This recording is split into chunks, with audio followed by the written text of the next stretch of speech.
Here today at the Tri-County, what's this called? Tri-County Commerce Center in Hazel Park. Tony, Chief Pilot. Say hello, Tony.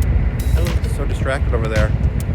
We're testing out the new vertical flight mode on the drone deploy, the Phantom 4 Pro. So we'll be able to get the whole entire facade of the building.